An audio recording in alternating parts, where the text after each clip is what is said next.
Hey guys, I'm back.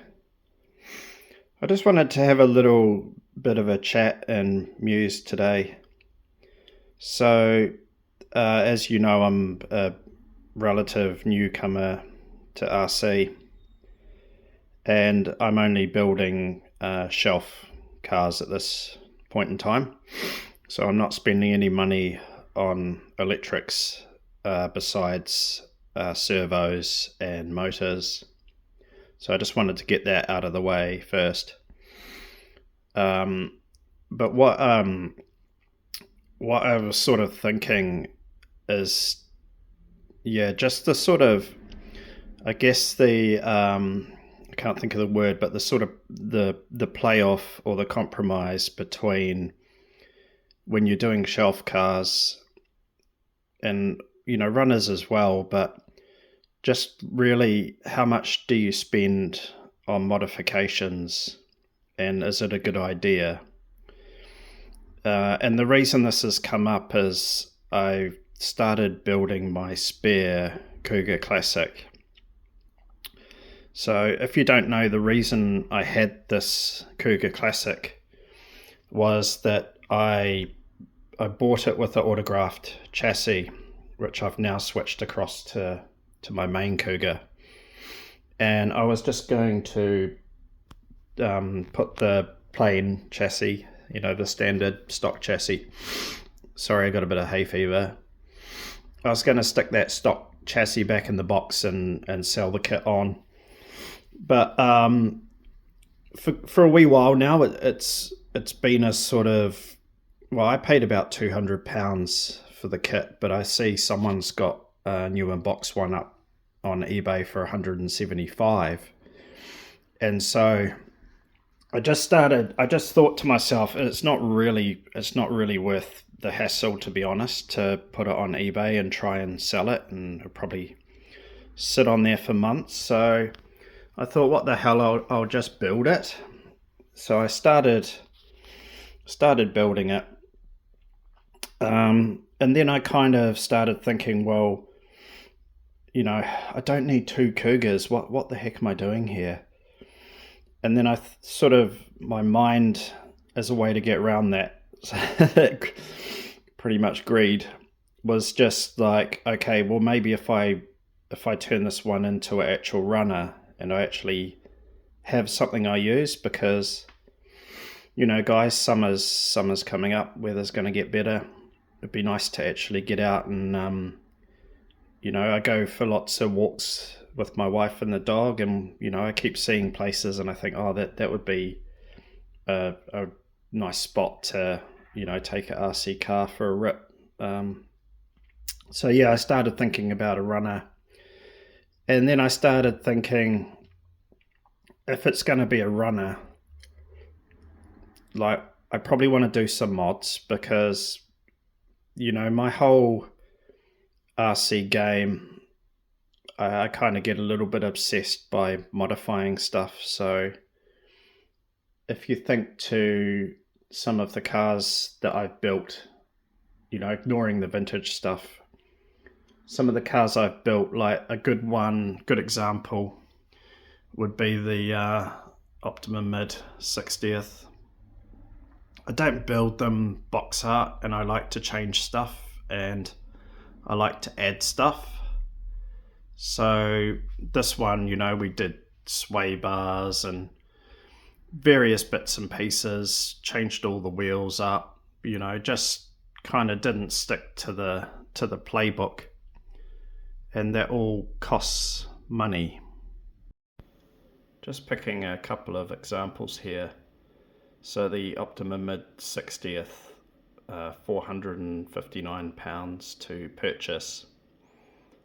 £227 worth of mods, and I include in mods the servo, which was like £15, the Le Mans motor, which was 43. Actually, I wish I could get another one of those for 43. And some of the other bigger items, the Coswork drive shafts, Mar 1 tyres. And then the Turbo Ultima, which was a real doer-upper. So the original purchase price £175 and £219 spent on the resto, and it's not even 100% finished yet. It's pretty close. So some of the main costs there, again, Marwan tyres, the Ultima Turbo alloy wheels, and the front Bridgestone tyres, they were fairly pricey as well, and the gunmetal motor guard, and the motor as well. Yeah, most of the little bits and pieces around the £20 mark, and some 30 and 40. So yeah, it all adds up fairly quick. So yeah, a bit of money spent there on extras. So yeah, it's kind of like, where do you weigh it up? If a car's going on the shelf, how much do you spend on mods? So I mean, another sort of side point, the Cougar 2 Works Classic. Not many mods on this one because it came, to be honest, it came with a bunch of cool shit, so I didn't feel the need to mod it too much, but I still did do the sort of rear suspension mount blocks. I know that's not the correct term. And I was thinking of doing the bearing holder, and the God, I always forget the name, the tensioner. But I haven't as yet because it just sits on the shelf. So, where do you sort of draw the line? Where is the point to modifying a car that just sits there? So that's where I was thinking, if this one, sorry if this is getting confusing now, but that's where I was thinking, if this one's an actual runner, it makes sense to do the mods, right? Because the car's being used. But then I started looking at mods, and I'll share the list of mods that I've been looking at just as a starter in a minute. But yeah, I'm also getting a bit contrived about, well, if I put that on the runner, it's going to get, used, it's going to get damaged, it's going to get worn. Would it not be better to put it onto, say, one of the shelf queens where, so take the shocks, for example. Would I not just use the stock shocks on the runner, and if I buy some big bores, put them on the shelf car so that they're, they look nice and they're looked after? Or would I put them on the runner for performance? So I'm kind of a bit confused about what should go on the runner, what should go on the shelf queen. Help me out if you can, guys. And there's also, let me cut to some of the mods. So like I said, this kit's worth about £200. In 5 minutes, I can spend £200 on mods. I'll cut to them now. Here's the shopping list. So first up is a big one, Schumacher big bore shocks. I've put in my basket 2 of the long shocks, so that means I'm looking at the Cougar 2 Works, or the Cougar 2 style front shock mount that accepts the long shocks. Just another thing that is not on the cost list that's going to need to go on.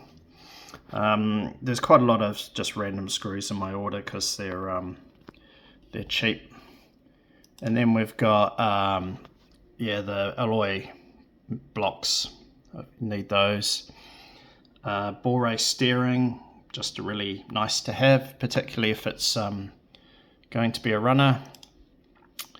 And what do we got here? Oh, roller drive shafts.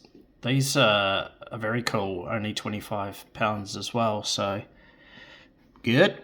These are on here. I actually was thinking about buying these for the Cougar 2 Works just because of the colour.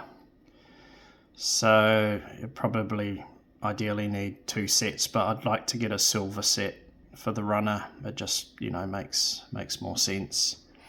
Although I previously showed you those alloy blocks, but I could only see those in the pink. Yep, carbon fiber steering bar, that's always a good one. And this is really cool. So I really like the Cougar 2 Works sticker set. It's only £3, guys. Why would you not just throw that on the order? More screws, and tyres as well. Again, that's not for this car, that's for the Cougar 2 Works Classic. Just because I wanted the nice spiky tyres. So guys, that's the list of mods that I just ran up in a couple of minutes, and it doesn't include other things that I really want to get, like the Pro transmission and a few other bits and pieces. So before you know it, it's like the other examples I shared. It's like the Optimum 60th, and it's like, like a vintage resto where, before long you've spent way more, restoring / modifying than what the kit originally cost you. So I don't know, is that a wise decision? Probably not, but is that just the hobby? I guess so. And so then that the last sort of thought I had, where this is kind of all leading, if I can remember my train of thought, is if I'm doing all this and doubling the price of this kit, I think by the time it's done, and I'm not even thinking about electrics yet, hence my disclaimer at the beginning, just to get it to a runner state sans electrics, I reckon I could easily spend £300, so another 100 on top of that list, for like a Pro diff and a few other little bits and pieces.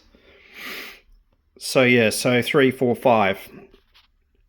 For £450, I could buy the 40th RC10. Well, would I not be better just to do that? That's kind of where this all converges, and where I'm like, oh my god, what am I doing? I'm, ploughing all this money into essentially a cheap kit at the expense of getting something new. But I love to tweak, I love to modify. It's kind of my favorite part, is to, as soon as I've got the kit, I'm on eBay and I'm on Model Sport, and I'm like, what else could I get for it? What could I change? What's the bling that I could add that'll set it apart from just the base kit? So yeah, it's pretty fair to say I'm quite confused at the moment. If any of you have been through anything similar, hopefully it's not just me, pop it in the comments and let me know. What do you think I should do? Should I plough money into this Cougar? Should I just build it stock? Should I display it? Should I drive it? Or should I just not mod it? Should I just use that money towards a new kit? The other thing I should mention is that spending sort of £50 to £100 here and there is much easier to get away with than spending £450 on a kit, as you guys are probably figured out, like I have. So yeah, anyway, I'll wrap it up there. Thanks for listening. Like and subscribe if you want to. Thanks very much for everyone that has subscribed so far. I really like the ratio of views to comments as well. I feel like I get my fair share of likes and comments considering the amount of views. But yeah, the subscribers are just growing slowly, I would say, like steady, nothing crazy, but that's fine. I'm not sort of trying to break into YouTube or anything, and as far as another interesting thing, I was just looking the other day at some stats for the channel, and we're pretty much a 50-50 split between the UK and the US for viewers. So yeah, just wanted to acknowledge that. And also gender is, essentially 95% male, of course. And age is, I can't remember the age brackets, but it's something like 40 to 50, or I don't know, 40 to 55 or 40 to 60. I can't remember, but literally 100% in the 40-something age group like me. So anyway, thanks for watching, guys. Catch you on the next one. Cheers.